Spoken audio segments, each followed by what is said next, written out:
All right, this is a question I've been wanting to ask you for a long time. Mm-hmm. What does the phrase GOAT mean to you? Also, a lot of these people, like, you know, Conrad won his Worlds, Nate Sexton won his USDGC, Jerm won his USDGC. Like, they all won their events, like, older than I am now. Yeah. You know, like, I'm 33. I've been watching old videos, so I go right step here, swing it to the pocket, pump, throw. Okay. Let's see if we can do it.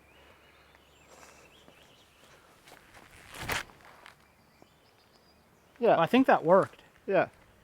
Dude, you're onto something. I think that's it. It's kind of like a dance routine. Well, yeah, the courses are getting longer. I think we've really lost the touch of the game. All right, yeah, welcome back to the channel. Welcome back to another practice round. Today we have Paul Mcbeth. Thank you for joining. Appreciate it. This is practice round dad bod.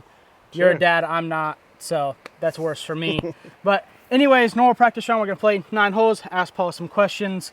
Maybe get some good answers. Maybe get some just here so I don't get fined answers. Depends on your mood. Did you eat a good breakfast this morning? A couple eggs. Yeah. Okay, that's good enough to get some good answers from the guy. So let's jump right into it. We're on hole 3 here, 400 feet. How many times have you won this tournament? Do you know? I don't know. You Two, know. maybe 2 three. 2 to 10. So, yeah, somewhere in there. Okay. Somewhere in there.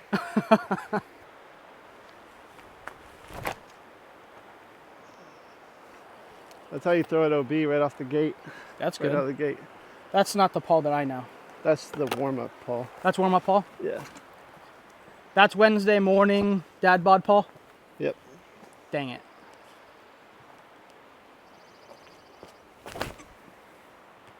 How about that?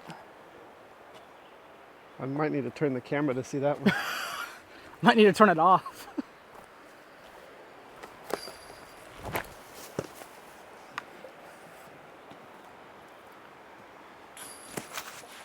Oh, there he is. There we go. 2 off the first. Yeah, welcome. So Paul, you've arguably had one of the best careers in disc golf. What initially drew you to the sport and what made you decide to pursue it professionally? Initially, so like my long story, I guess.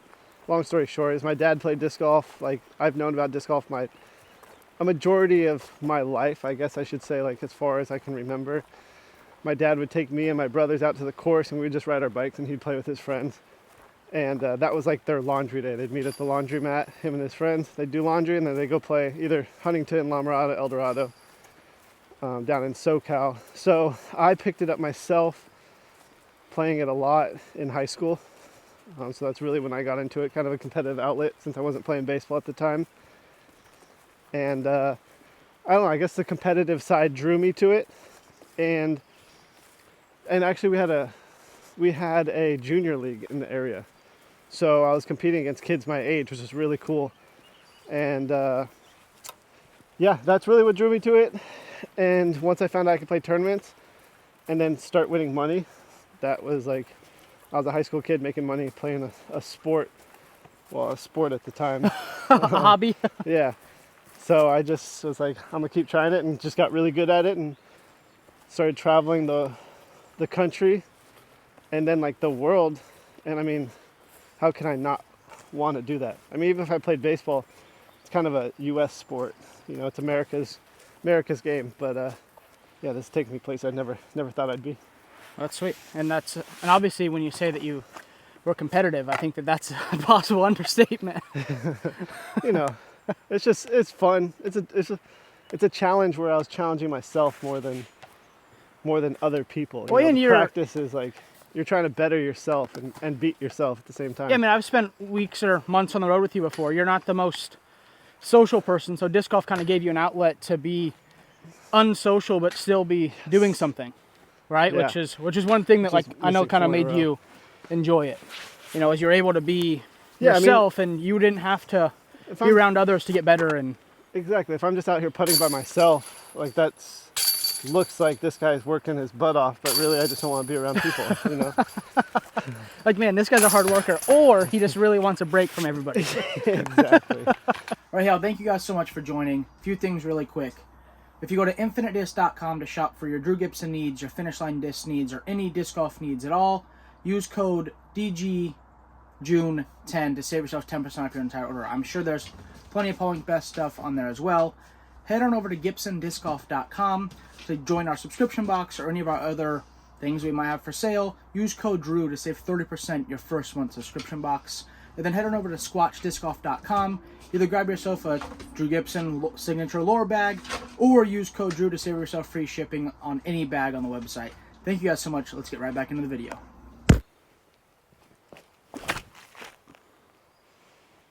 Also, I'm a little congested. Baby got sick.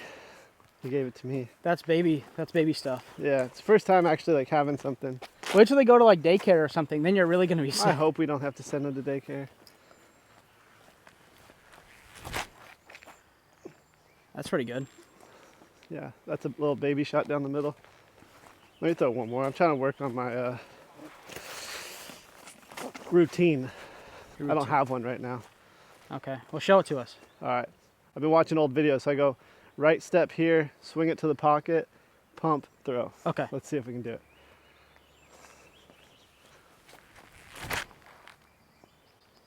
Yeah. Well, I think that worked. Yeah. Dude, you're onto something. I think that's it. It's kind of like a dance routine. All right, can you share a defining moment or turning point in your career that significantly impacted your path in disc golf? Yeah, I mean, I'll say 3 moments that pop in. Or here, I'll do 4 moments that pop into my head right away. I was preparing for the Am Worlds 2007, and I was just playing amateur tournaments in Southern California, and it was the Silmar Open at the time. And like I'd been a pretty good amateur, you know, winning tournaments, top 10s, etc. But this one specifically was my final Am tournament before Am Worlds. I won by like 7 or 9. And I was just crushing the field. And then I went on to Am Worlds like 2 weeks later or something. Took second in the 3-way playoff with Greg Schwartz and Alan Wagner. So I took second in that. Or maybe it was Joseph Anderson. I forget. But anyways. So that was like a turning point in my amateur career. So I play Am Worlds, then I play my first pro tournament in Wrightwood, California, and I'm like just not 1,000 rated yet, but there's some like 1035 rated players. And this guy Micah Dorius was there. Micah's nasty. Micah, yeah, he's from San Diego, and he was by far like the favorite to win that event. And I'm playing my first pro tournament ever, and I come out and win the tournament. Oh, geez. Like my first ever pro tournament I win with someone like that in the field. Yeah, Micah for you guys that don't know, Micah is like a Southern California legend. Yep. Masters Cup lead card like every year. Mm-hmm. Super good player. And that's back when Masters Cup was like one of the main tournaments. Yeah, one of the big ones, yep.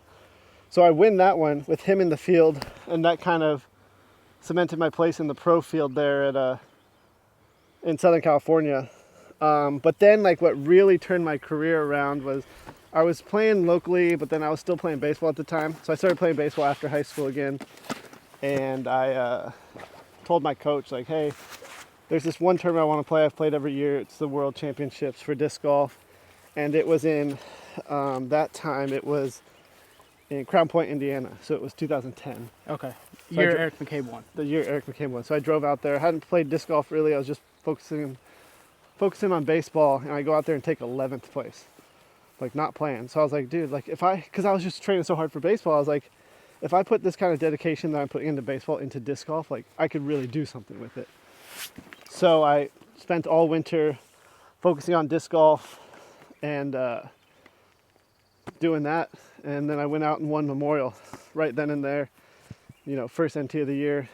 And that was a big step in my career. And then a couple months later, I win here at the Beaver State Fling, my second NT, and then 2012 I won my first World. So it was that was the biggest turning point in my career. So I think that's 1, 2, 3, and then Memorial was the 4th moment. That was kind of, you know, really spectacular. And then knowing Dave Greenwell's on the mic saying like, this kid's special, he's probably going to do something someday, and just remembering those moments from 2011.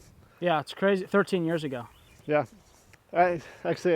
what popped up on my Instagram 13 years ago was Paul Ulibarri winning the Brent Hambrick Memorial at 22 years of age, being the oldest NT winner at that moment. The oldest or the youngest? The oldest, because it was me, Shoe Strict. Like, so in 2011, I was 20, He was 22. Schustrick was like 19 or 18. So younger than the players winning nowadays, minus Gannon. Right? Something like that. Sounds good. So similar storyline right now as to 13 years ago. How good do you think Gannon is right now? Gannon's really good. He reminds me of Schustrick back in the day. But obviously a lot better putter. A lot Yeah, better. especially from distance. Yeah. Like there was a season that Will claimed, and obviously there wasn't stats, and I don't know any better, that he didn't miss a putt in the circle for a whole season. He has a weird putt like that could be true. But I will say, putting is so much easier in the woods than it is out in the open. Yeah, Like well, the I wind just think doesn't affect it more, and your depth perception is a little different. Like, I think putting in the woods is easier, even if you have trees in your way. Yeah, I think that, you know, Gannon has all the skills, and like reminds me a lot of you when you were at your very best. Yeah. Like obviously you're not in your prime anymore, but when you were winning 28 of 30 tournaments. Yeah. But like you guys both had that thing where you could just make it from 90 feet. You know, like Sure. And well, putting too back then, the baskets didn't catch as well, so you had to be, you know, your touch had to be so much better. You had to be way more accurate, in my opinion, on where you hit the basket. What about when you lose your disc? Well, I don't think you ever went far enough right, though. You threw turnover, right? You're probably out here. Huh. This hole's pretty easy as long as you miss that big tree left or right. Yeah, decide whatever way, but definitely that's the thing to miss. What if you just hit it? Yeah, it went right. That's fine. Also, you just bought that hoodie this weekend? Yeah, you see it there? Yep. It's fire.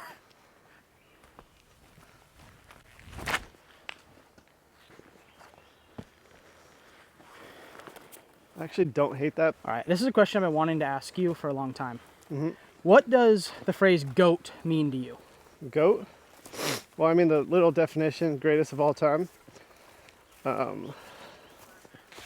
Like, I mean, that's like a sick accolade to like even be in the conversation of. Like, obviously I'm still playing, so you have to say it's Climo, you know, until my career is done, and then we can have an argument about it. Or hopefully there is no argument about it by the time my career is done. So you think as of this very moment, walking down hole 5 Beaver State Fling in 2024, Ken Climo is the GOAT? I mean, I want to catch him in majors for sure. I think once I pass him in major titles, then I can significantly say that. If you're saying just career stats, but if you're saying everything outside of it, like, you know, I think Climo did a podcast where he explained it well. It's like what I've done with my career compared to what he's done with his career. Like, mine is, you know, a few levels above his, but as far as statistics, I'm still chasing him. Yeah, for sure. No, I mean, I think my opinion of GOAT, right, when it comes to Tiger Woods or Michael Jordan or anything, is not only what you did on the field or on the court or on the course, but what you did to like make your sport better or cooler, right? Like, who made golf cool? It was Tiger Woods. Yeah. Tiger Woods made golf cool. So to me, that would mean that Tiger Woods is the GOAT. Yeah. If you're asking, yeah. And I'm not saying that Ken Climo, obviously, like you said, you're chasing him in a lot of accolades. He had less majors, so he had less opportunity. At this point, he had less majors, yes, but as far as if you're going number of majors played, he still has me. Oh, number okay. Yeah. Okay. So, yeah, it's the same thing as like the LeBron Jordan points thing. he had more games. It's like no LeBron has a lot more three-point games, a line. lot more. He had a 3-point line. You know, and etc. it's like, you know, it took him 4 more years to pass Jordan or whatever. Yes, but you know, you have to look at the number of players we have now versus even when I was winning, you know, in 2012, the number of players then versus the number of players we have now, or then no. when Climo was playing, is significantly larger. Yeah, no, The talent pool is larger. Well, and I think that my vote, like I said, I think obviously Bill Rush was not in the conversation for greatest of all time basketball player, and he has 11 championships. Yep. You know, so I think it's a lot about what somebody has to It bring really to the table and other things. Yeah, changing the game. What'd you say? Changing the game. Yeah, I think that you change the game from a playing standpoint, having both spin standpoint, and just like I don't think many of us are making as much money as we do if it wasn't for you paving that way. Mm-hmm. Yeah, we'd be getting 25 cents a disc. And I think that's kind of where Klima was at his life too. Like, he had another career outside of disc golf, you know, so he's like, oh, any money I'm making there is a bonus. Yeah, 25 cents was great when you're selling 10,000 discs a month, probably. Hey, that's pretty consistent. You just threw 2 shots within 10 feet of each other. Same disc.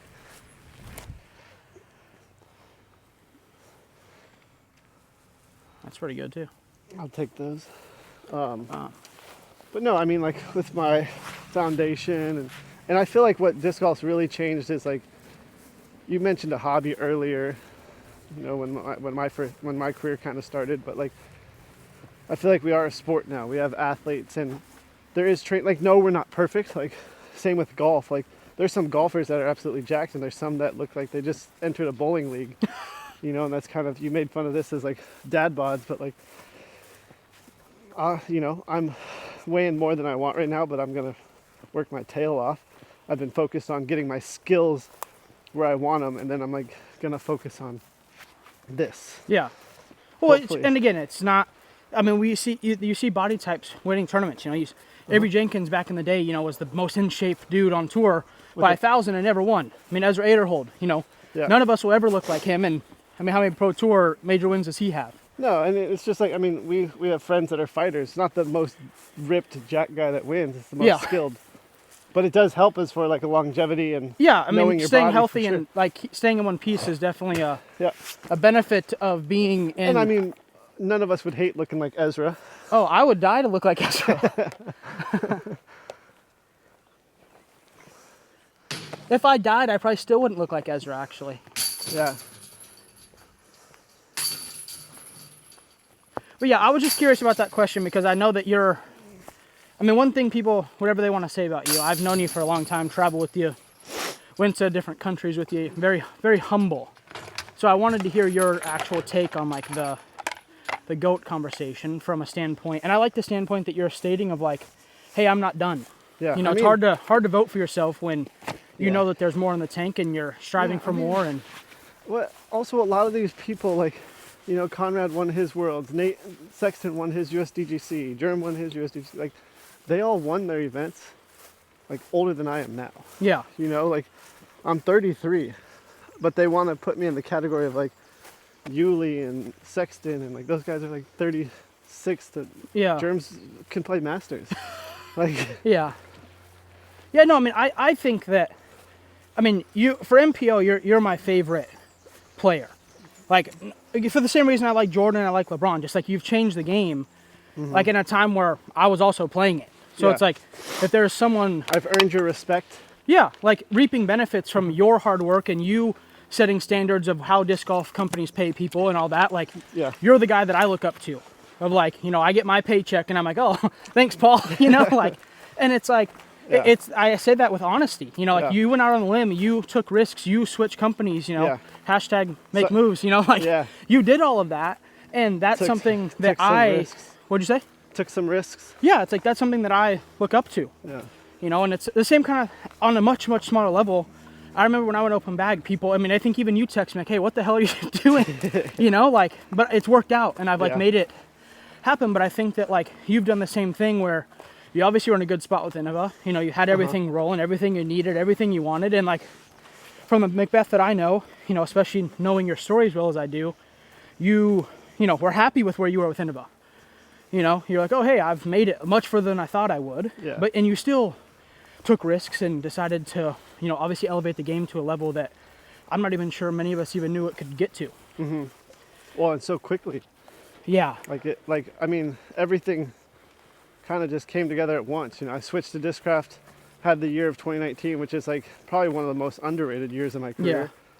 Yeah. And then 2020, you know, and then everyone knows what happened that year.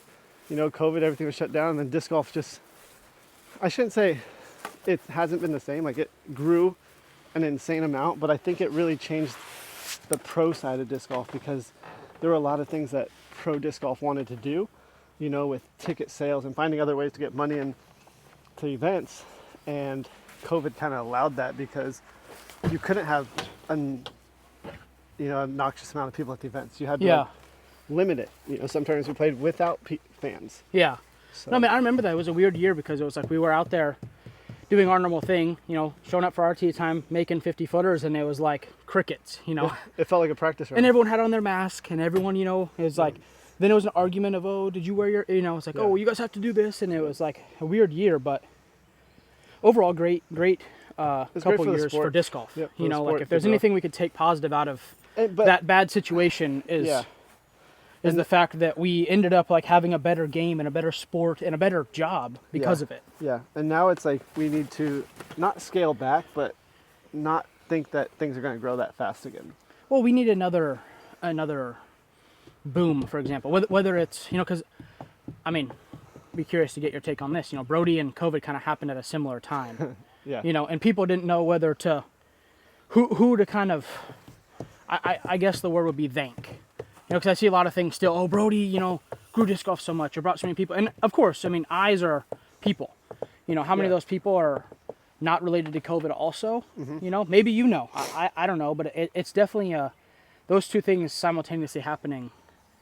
I'd like to see, you know your take on like what I think it was just a coincidence on the two things happening at the same time. Yeah. You know, but it kind of like stopped his career for a little bit in the sense of competing because of all our, you know, tournaments went away. But it allowed him to work and build a brand. And I don't think he had any true disc golf fans until like year 2 probably. He had a lot of fans that he brought in. Yeah. You know, which was, I mean, he has a ton.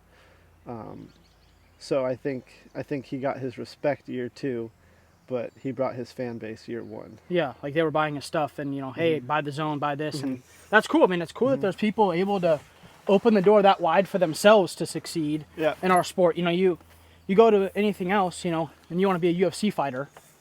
Well, I mean, yeah, you see that. You see like someone like CM Punk. Like he didn't really get many UFC fans, but he had a ton of wrestling fans. Yeah, and it's like, you know, I think there's something. Brock Lesnar earned a lot of fans because of he was beating people up. Yeah, you know. Yeah, I mean, you beat people up in fighting, people are gonna like you. Yeah, but they didn't know until he actually did it.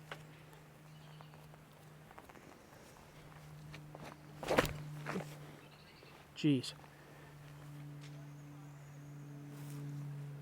This hole with that OB there is not very pleasant. I just go way left of the OB. That was a joke. It's nowhere near the basket. No, I'm just trying to play it past the pin.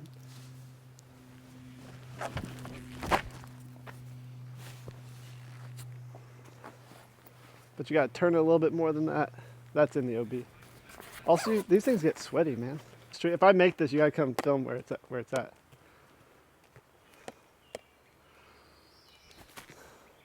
Oh, I didn't get the nose over enough. Nope. You gotta get it over. Such a hard angle though. That's enough. Dang it, it's not far enough. That's too hard. You think 2015 Mcbeth's making that? No. You should come see it. All right. Disc golf has evolved significantly over the years. How have you seen the sport change since you started? And what do you think the future holds for it? We kind of talked about this on the T-pad, but I'm curious on your take of like what needs to happen. The easiest one, social media, YouTube, all that stuff. It's changed so much in that to where it's more entertainment value is just as important as your play as far as product. Like I think we have like a YouTuber in this field this week, right? Is that me? No. What's the Bedanza or whatever? Oh, Bedanza, yeah. Yeah. Oops. Like. I thought you were calling me the YouTuber.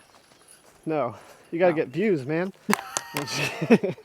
No, I like. There's some people that like, all you know them through is YouTube and not even their game. So you think it's a lot about like the YouTube and social media and just putting stuff out there? Yeah, are you still recording? Yeah. Yeah. I think the social media, YouTube, the content side's really changed. The level of play, I don't think it's increased at the top, but I think there's more players that are there that are playing really well. Like, you know, like Ricky's still up there. I don't think Ricky's any better than he was, but I think he's still up there at that level. Courses are getting long. Courses are getting ridiculously long and like not enjoyable. Like courses are not getting more enjoyable. Yeah, that's the truth. Well, yeah, the courses are getting longer. I think we've really lost the touch of the game, like mid-ranges. Yeah. Like, I don't even need for one. Yeah. Like, I have 3 in my bag, and I'm probably going to Just to take take them up out. space. Yeah, just so it's not Yeah. like, that's non-existent in our game anymore. Fairways are pretty gone, that aren't overstable. So it's like the courses are not challenging the players in a skill set that was like the hardest part, in my opinion. Yeah, someone was asking me the other day actually what I thought like the differences were between you and Gannon, like game for game. Yeah. You know, and I was saying that I thought that you excelled in the like flip up turnover shot Like speed and angle with control. everything. Like Yeah. putter, like Gannon jump putts from 100 feet, 250 feet. I remember you like throwing like soft little Nova bids and like making them. And I played with Gannon 2 rounds last week. 2 rounds last week, and he like was jump putting from that same distance. Yeah. And not saying he can't throw the putter up shot. Yeah. But you know, someone's like, oh hey, like what's the difference? And I just was like, I think the difference is that like you were able to throw gently Yeah. at every single hole or every single spot. Yeah. Whether it was with a distance driver and the hole was 300 feet, or it was with a putter and the hole was, you know, 125 away. I just feel like you had so much control that you never got in a spot, forehand or backhand, where you couldn't just like finesse your way out of it. Yeah, and I mean like Eagle, for example, like he can throw one angle. Like he throws one angle and he just has the disc that do all Yeah. this. Like there's 2 holes right here that you cannot do that at. Like you have to throw a turnover to start. Yeah. Like there's no course where we throw a turnover to start. Like Yeah. you hyzer flipping, you have Yeah. so much, you know, and I haven't played with Gannon a whole lot to know that part. Like I think he rips over a Yeah, lot, but yeah. he needs them to fight out. Yeah. He doesn't throw this angle and have it. Have a glide, yeah. Yeah. Yeah. So no, I mean, yeah, I it's, don't- and every skill. I mean, even Ricky, you know, back in the day, you know, when you were he was a sprinkler system. well, but also I'm saying like he threw like flex turnover backhand and flex sidearm. Yes. He Like, threw it a lot wasn't- of forehands to Yeah. counteract Yeah. that shot. It wasn't a lot of like, I'm just going to use the word touch. It was just like rip it over both forehand and both sidearm and just like see kind of where it went, I think. Yeah. And then Calvin's got it all though. yeah, Calvin's pretty talented. Calvin's Guy. got it all. We're saying how good you are. We're talking about like what the game, like how the game's changed and how I talk about like you don't have to hit angles really anymore. You don't have to have the control, the speed control. It's like you just throw hyzer start and then let it flip, or hyzer, let it hyzer the whole time. You don't have to start anything on Annie and let it flex out slowly. And Because they got rid of all the short holes. yeah, well, and I said the courses are just getting longer. They're just like not fun anymore. We don't have, yeah. Just throw hard. So I was saying like the players now, like the skill, I think like there's no reason to carry mid-range anymore. Like what's the point? We don't throw mid-ranges, we don't throw fairways. Yeah, you know, if you're lucky, you do. You throw a bad tee shot. You have to pull out a fairway. Yeah, you Yeah. shank. You're like, okay, cool. I get to throw my mid-range now. But yeah, Calvin's got it all. Agents Bye, are calling. Calvin. See ya. You see it? Like I didn't do my routine. Look what happens. I was too busy talking, throwing in the parking lot. Parking lot. It's like you're at Daylaw. Yeah, mini Dela.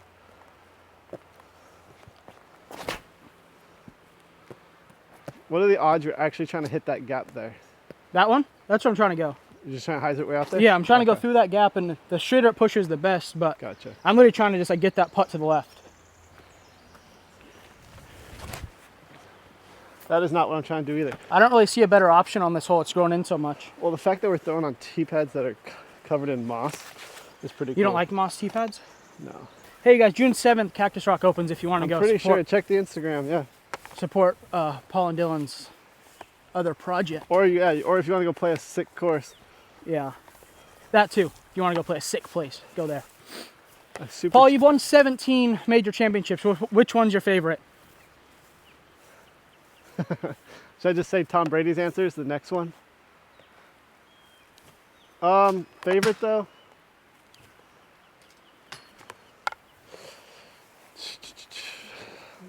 I know my favorite of yours. Well, okay. So like, oh wow. Let me think about it. Let's see. How would I define my favorite one?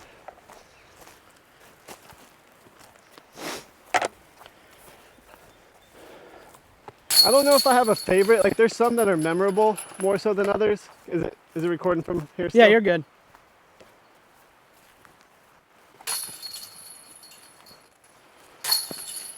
Like I think my favorite ones are the ones that have like the moments and memories to them. Like I don't remember anything from the 13 Worlds, you know, at Crown Point. Yeah. I just had a weird haircut. That's all I remember. Like, that's all I remember from that one. Like the USDGC recently to beat Kyle in the playoff and the putt on 17. Dude, that was USDGC, sick. The putt on 17 at Worlds. Like, I remember those moments. The first Worlds is obviously, you know, breaking the ice. That's always something because you know you can do it. But 2015 was pretty sick. 2015 Worlds. That was Pittsburgh. Yeah. Yeah. That was like a runaway. And that one, oh, so like that was a runaway, but I was back like 9 strokes after 2 rounds. I remember. And that. then I just, because we had just gotten back from Europe. yeah, and I just went like course record, Yeah. and I had a broken back, you know, so like, Was it spinal? was it spinal? Yeah. It's spinal. Yeah. But yeah, I broke a vertebrae at European Open. So, my favorite moment, not just that you have- care I about just my have favorite one more moment, down here. but was you winning 2014 Worlds in that playoff Against Ricky? against The Ricky. one here? Because to me, for some reason, something about that, like you went 3 in a row there. And Mm-hmm. I think that was like the start of us knowing like I think that was like where like the, you know, Climo watch started to come in for me. Like I was like, okay, there's 3, like obviously you won a 4th in a row, Yeah. but like 3, I'm like, okay, like this is Like, okay. and Yeah, that's another one of those moments where like you were down, you know, you know the stat, I'm sure. I was down. Yeah, I was down. I just took a 7, and I was like 7 down. On that with, like stupid par 24 3. holes to go, Yeah. and I birdied like 22 of the final 24 with the playoff or something. So that's what I'm like saying. So, that. Yeah. but it was that to me insane. was like the moment where, again, not that my opinion matters, but where I was like, okay, like Paul can go on a run. Like you had came back because 2015, that was the year you had won every tournament. You know, I was traveling with you. Yeah. You won, you know, 3 majors in a row. Obviously, you won all 5, but like you I'm just gonna won. walk and look for my disc Yeah. at the same time. But trying to you think know, you where I won went. those events, and it was like at that point, it's like we almost expected you to be doing those things. Yeah. I think when you won that 3rd World Championship and the way you did it, you know, like you said, birdieing 22 last 24 holes. Yeah, it was something wild like that because I got like a really cool trophy from actually Braden.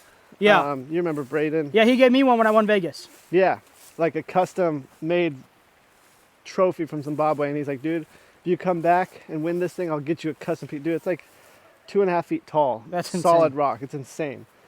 Yeah, and it's probably worth like a couple $1,000. All right, let's find your disc. Bye.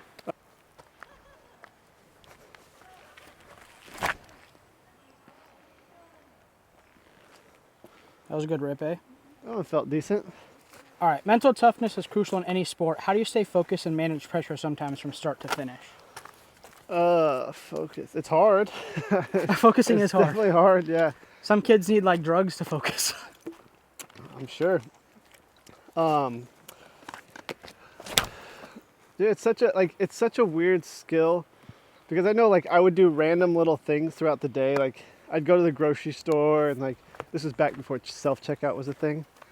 But you'd like everyone would always pick the fastest lines like be in a rush. And I was like, you know, I'm gonna take the longest one today so I can work on being patient and not get frustrated. You actually would do that. Yeah, like just small random little things like because you know you might have a backup, you might have to think have weird thoughts that might take you out of being focused and random little things. Yeah, I would try that I think helped in some way. Like I did decent at disc golf for a bit, so like or like you're driving and you might get in traffic and people might road rage, but it's like, shoot, I got to be calm because what if I'm on the 17th hole and some fan or camera or something stops play and you have to do this and do that. Like, Yeah, so I mean, it's one like- of the things that I've always looked up to you for is your like resilience. Like I feel like those tournaments we were just talking about, you're down by 9, you're down by 7. It's like most people would think, well, I'm done. yeah, I've heard plenty of people that, been on lead card or whatever, and they go out of bounds, make it a bogey, and like, well, there was my tournament. That's like a common thing to say. yeah, And I feel like you use that less as, oh, there went my tournament, and more as like, okay, I'm gonna like do something incredible now. yeah. And it's like let's say you have a 7-stroke lead on me, and we got 9 holes left, and you make one mistake, and I get 2 strokes on you. Yeah. It goes from, well, I don't forget what I said, but 7 to 5 strokes. And then I get another stroke because you just get a par. now it's 4 strokes. And you can have one bad hole and all of a sudden it's 1 stroke, or like just that constant pressure of like someone always pushing and not like leaving, and Yeah. that gap just increases. Like you'll see if you go look at tournaments or like maybe live coverage, sometimes I'll like count on my fingers because I'm having a countdown of like strokes I'm coming back, and just like, all right, like that's 4 more, like 3 more, like I'll have stuff in my head of what I need to keep doing to keep chasing. But it's always a countdown going on. Well, I think that especially those years when you were full-time McBeast mode, it was, we knew you were coming no matter where you were. If you were in the lead, we knew you were gonna, you know, maintain it or even shoot better. And if you weren't, you know, we knew we were, Mcbeth was on the way. You know, and I think that that's a scary, I don't know if the right word is thought, but as like a competitor, Yeah. you know, being ahead of somebody and knowing that like it's not over until that final putt goes in is a pretty scary. I mean, it's like Tiger Woods, right? Like, Yeah, and I feel people, like that was a big difference between Ricky and I when we were playing a lot, is like he would win by so many. yeah, Like he would always just run away, you know, but like if I was close, there's always like that pressure of no matter who was in front of me, I'm like, I'm gonna push on him, press on him. yeah, And, you know, more than likely I'd catch him and Yeah. beat him. So I don't know, I feel like that was a big difference of our careers, you know. well, and I think that you have that like, Can you zoom in on that booger in your left nostril too? yeah, Yeah, cool. You got it. no, I think that like, I always tell people when you walk on the putting green, even today, people like we know, like I know when you're out there because people start to watch, people start to come, Yeah. and just like you have that. It's like they said the same thing about Tiger Woods. You know, like he just has this like aura about him. And I feel the same way about you, especially like when we were in Europe. Yeah. You know, you and I traveled there together, and it was like I just feel like people knew where you were, if that makes sense. Yeah, like they were watching. Yeah, like I just feel like the players know. Oh, there's Paul, and I feel like the fans know. Hey, there's Paul. Like Yeah, like even if I'm 5 players behind them, they're looking at me versus the other 4. yeah, they know. Like, oh, where's Mcbeth? Like, and now maybe that's you know changed more over the last however long. But I haven't like, gotten in that position is the issue. but I just feel like Yeah. even now you step on the practice putting green, and I just feel like everyone's like, well, here he is. Like, and I remember that year you got last place at USDGC. You know, Yeah, I was pulling in. I'm pretty sure that year I was on lead card, Yep. and I was pulling into the parking lot, There's a gallery. and you were on like 16, Yeah. and there was a huge gallery watching you play. Mm-hmm. And I was like, who is that? Like, I was like, oh, what's going on over there? Yeah. And then I'm watching you walk down the fairway on 16, and I'm like, Mm-hmm. this guy teed off 4 hours ago, and he has the lead card gallery. It was Yeah. kind of unbelievable, honestly. No. That's really important to get left on this hole. Yeah, you need to like be This over tree there. in the center is so big now. Yeah, it's like this size. I mean, don't it's even know literally what. going to be one of these in the fairway one day. What'd you say? It's going to be one of these in the gonna be one of center of the those. fairway one day. Right now we got a little baby version, but That's baby P. dude, it's going to be one of these. That's pretty good. Sometimes I can putt. When I can putt, I play well. Get up. What was that? Call the cops. You got robbed.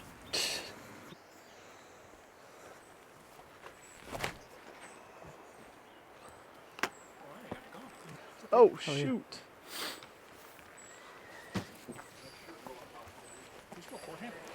No, that was backhand. Just a, oh, I am missing a disc.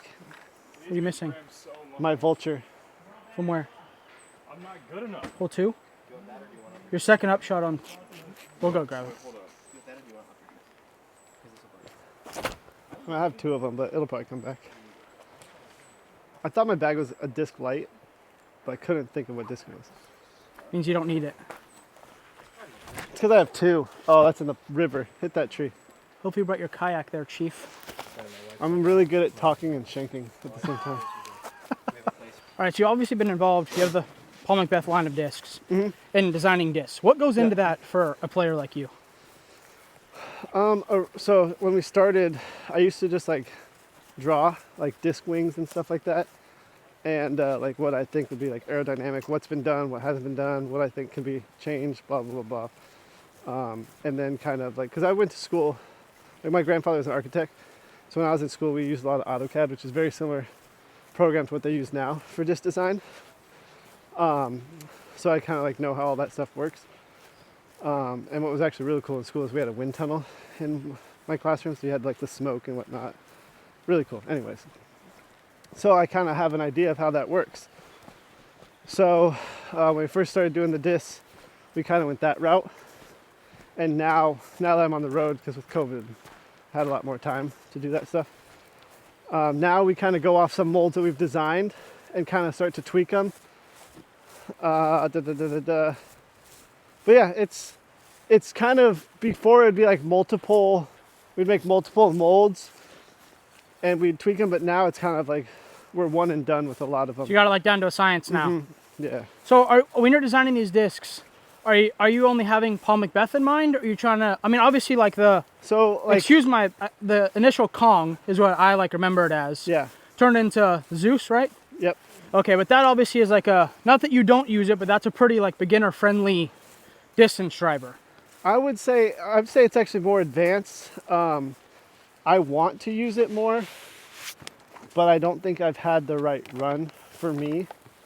But yeah, I guess it is more on the beginner side. Like I think a lot of FPO players love that disc. Like I remember when they first came out, I think you sent me some, and I remember thinking like, it goes really far and it's a good like distance driver, but it's not really like 600-foot distance. Oh no, kind of resistant, if that makes sense. Yeah, I mean, you're probably gonna choose a destroyer because you got 95 different to choose from versus a Zeus, which is one mold and coming out not as often.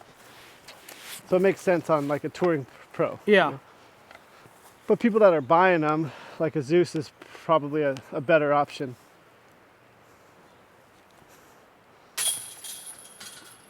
I think that's what we don't realize. A Halo destroyer that is good for me and other players isn't good for like a normal beginner disc golfer. No. It might look super cool, but you're not going to be able to throw it.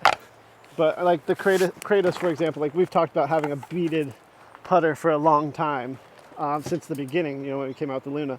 But the time wasn't right. And then finally, they had some time and they put together the Kratos. They kind of cut a bead into the mold versus slapping one on there, kind of like a Focus or a Challenger kind of has one on there. But, they just kind of did something creative, and I think it's worked out great. I don't have one personally in my bag, but it's very similar to a Luna. It's a touch more overstable, but it's not designed to be a overstable putter like a Zone is or something like that. What about the Zone OS? The Zone OS, that thing's just so overstable. I don't think I'd ever have a use for it. Yeah, I mean, I don't even feel hard enough to use that disc. It's just not. Maybe it's because my hands are too small. It's not even that, like that. It's like that's not even the issue with the disc.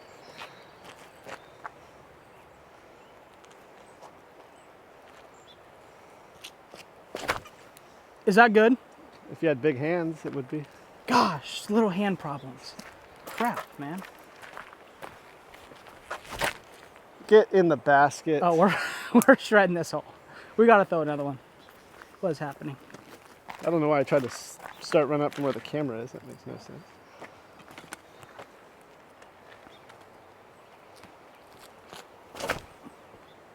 This is a fairly short 390 though, right?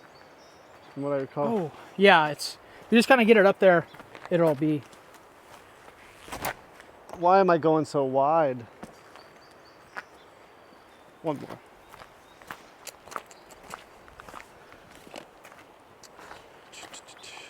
Let's try this.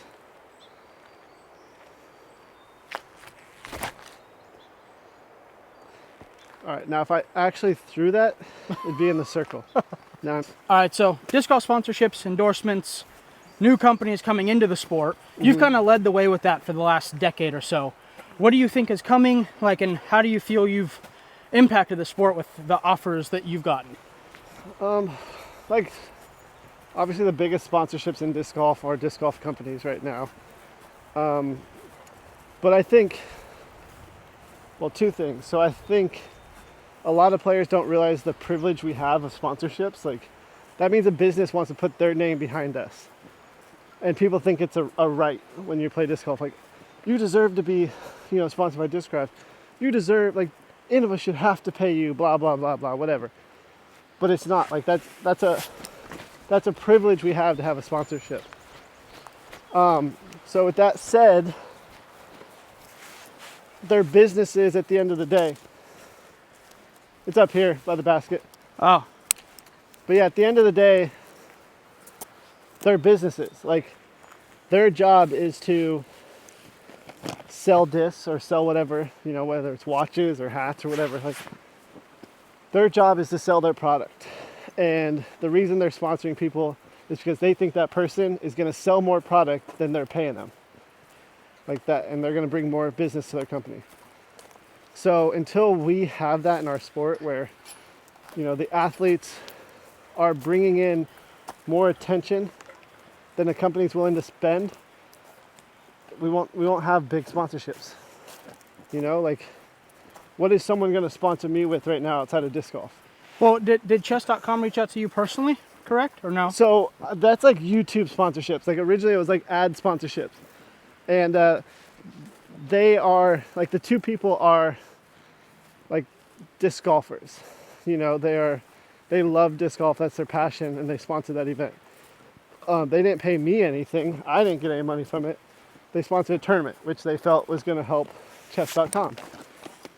But yes, I've had, like, on my YouTube and things like that, ads, because they see views as money.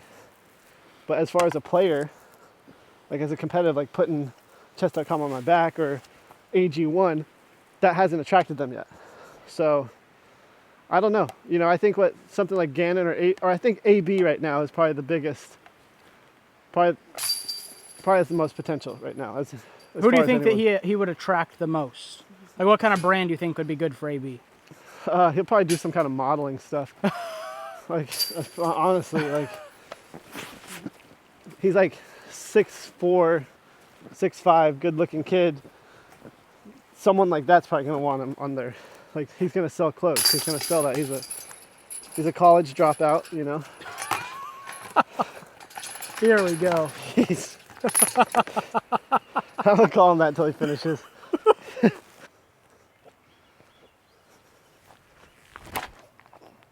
Get off it. There we go. What's up?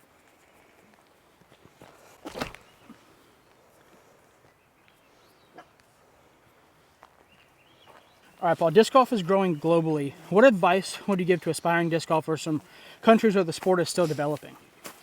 I mean, it's so, like, with my foundation, for example, like, we've put some courses in some, how do you word it? Where disc golf is really expensive for them, Like, okay. Disc golf for us, it's like a lower end sport, as far as cost of discs. Like, I mean, my bag, if you were just to put a retail price on it, it's probably still $600. That's, Okay, well, I'll buy your Luna for $600 then. No. I'm saying just if you were just like no stamps or no nothing on them, that's kind of probably where it's sitting at. But, you take one of these discs down to Mexico, and this could be this could be almost a week's wage for some people. Wow. One disc. Yeah. And, Colombia and some of these courses. So it's like, it's not a cheap sport for them. So it is hard to grow. So I hope, like, countries start to almost manufacture their own discs. And, once they start to get sponsored, they start throwing these. You sign the best player from Colombia, you sign the best player from Argentina or whatever, like, they start throwing these, they're going to be so much better. Yeah. Like, equipment is going to be pivotal for their career. Yeah. So I don't know. I think it could grow somewhere close to, like, I don't think it's ever going to get to where soccer is, because soccer, you just need one ball and a field. It's a very, very cheap sport, and that's why it's the biggest sport in the world. But disc golf can be that accessible.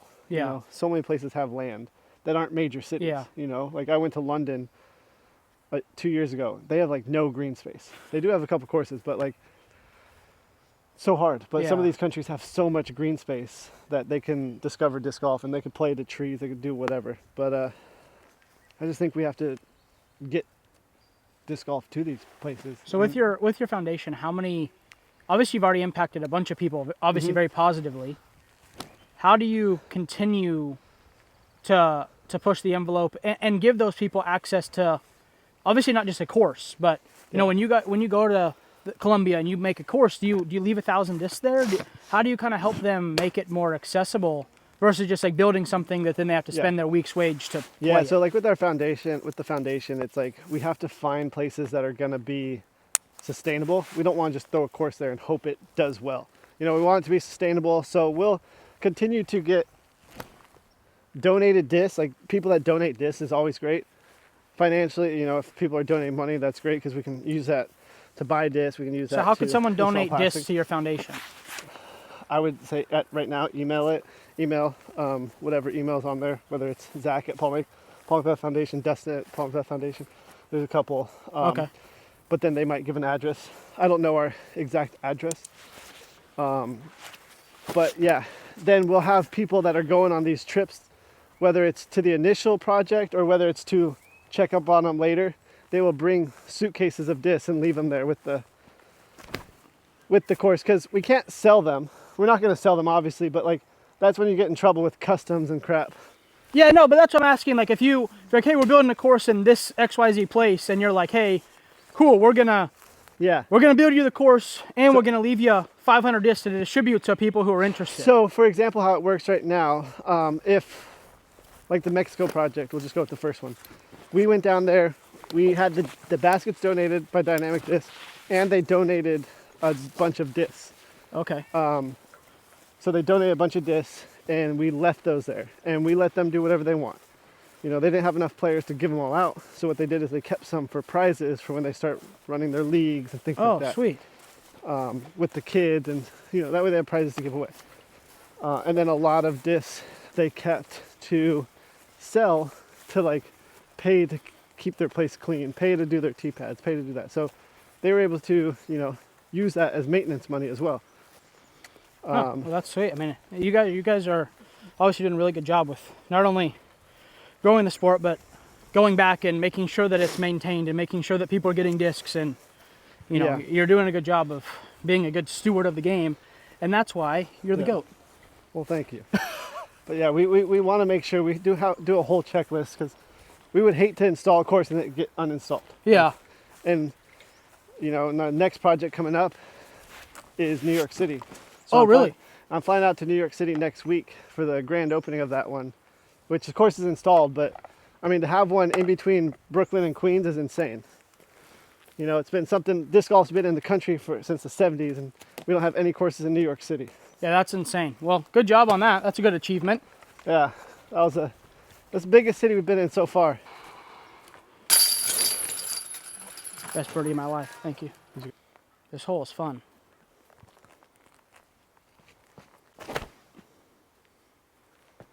So you're kind of just playing it for a 80-footer? Yeah, I'm just trying to like do that and then lay it up and then tap it in and go to the next hole. That's what I'm trying to do. Throw it short left. You're going for a bogey? Yeah. I don't know why I didn't even turn it. I'm going to toss one more.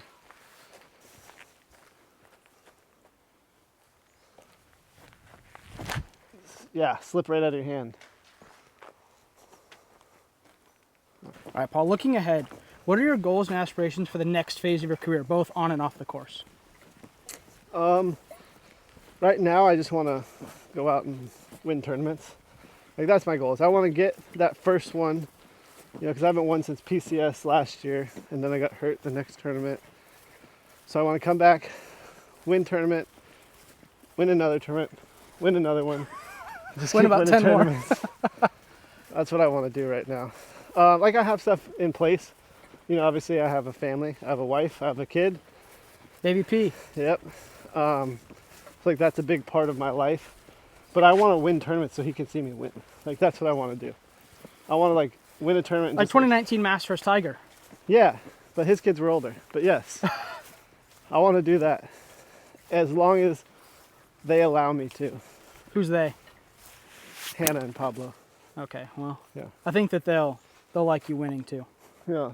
But yeah, I want to do that. But obviously I want to, you know, have a nice house, not a mansion, just a nice house that I can go spend time with my family when I want.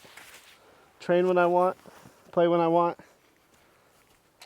I've always, in my mind, had the vision and goal to be able to retire. I want to have the opportunity to retire when I'm 40. Doesn't mean I'm going to. I just have always wanted to have that opportunity if I wanted. It's always been a goal of mine. How would you feel about the opportunity to find your disc right now? Well, so I saw it. It didn't look that bad. I just need to get the right distance now. It didn't, like, it's between you and I in here, but I might have walked past where it is. And it's green. Yeah, but it's like, it's not a blend-in green, thankfully. So it must be just shy of where my bag is. Are we looking for the first one or the second one? The second one. Oh, The first one's out there, I'm pretty sure. the first one I thought like hit pretty hard, or the second one I thought hit pretty hard. No. It did, but the first one I think got to the edge, if I recall. I'm not at 35 though.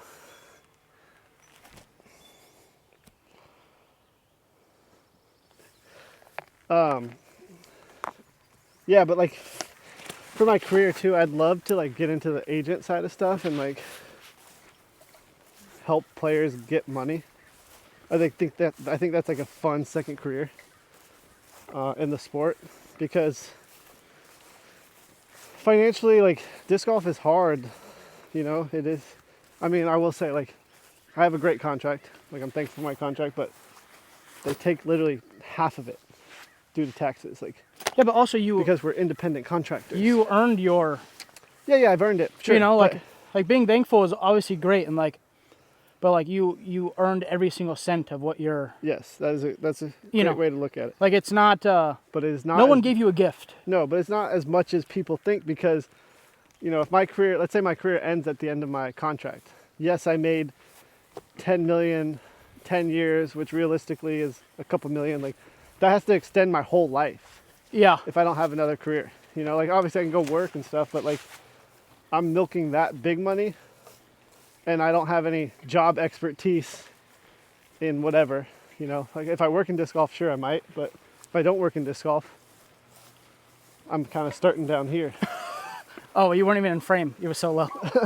You know, so like I have to make that work, you know. And, Yeah.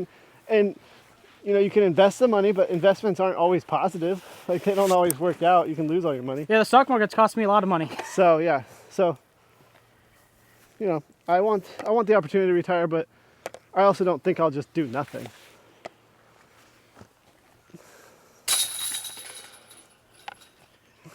Well, some people already think you're doing nothing because you just play disc golf for a living and that you're so lucky. I mean, I could have worse jobs. That's what people comment on my Instagram. You're just so lucky. It's like, yeah, I'm so lucky to live in someone's driveway every week in my RV. Yeah, I mean, yes, you're taking like, they could take the same risk Yeah. as you, but they didn't. They chose a different Yeah. career path. But thank you guys so much for joining. As Oh. always, if you made it this far in the video, we greatly appreciate your time, your energy, and hopefully you gained something from this. Hopefully you learned. This was the most abrupt ending to a video I've ever had. I thought we had a couple more holes. No, we're done. All right, we're done. But again, thank you so much to Paul for his time. Thank you for all you do for our sport. I know that I'm not the only player that appreciates your big brain that you have.